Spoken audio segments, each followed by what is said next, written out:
Okay, so I was a late to comics, and I was probably 8 years old, and I don't know what the split in the audience is of people from the UK or from beyond, but there was in the UK there was the tradition of the Beano and the Dandy and so on, and there was DC Thompson and there was Fleetway or IPC, and they were the kind of rivals, and I got into comics through Whizzer and Chips, and Buster and that and Whoopi and things in the early-ish 80s,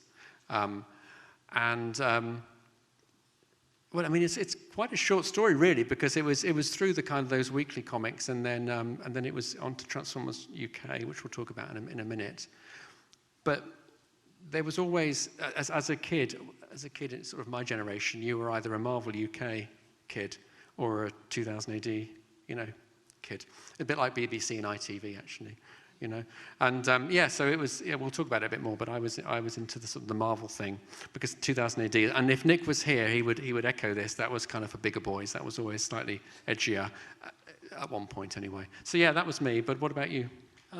Similar in a way. Whizzer and Chips, Buster, all those humour titles first, and then I discovered more boys' action adventure comics. So Lion and Valiant and Smash.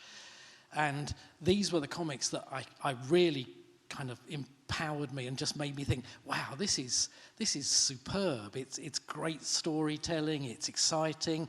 British comics were at most 3 pages of a strip per week. So, you were pulled on week after week. And I just became a collector and a fan really, really quickly. And there is a difference, you've touched upon it there, between the American style of comics and the British one. Not just in duration, because we both grew up where weekly comics was the norm. Not at all these days, actually, but yeah, back then.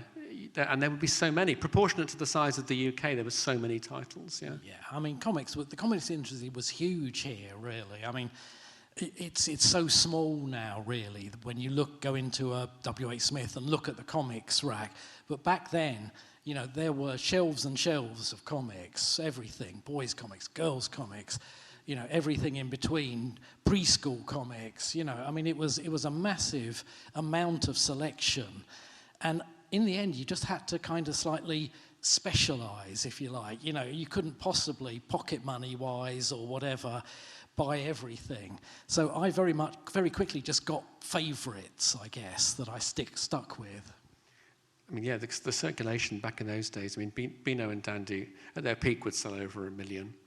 And it's actually very hard to find details of, and I know this from trying to work out what the Transformers UK circulation was, but you need to look back at the comic fanzines of the 70s and 80s to get a sense of what the titles were selling. But yeah,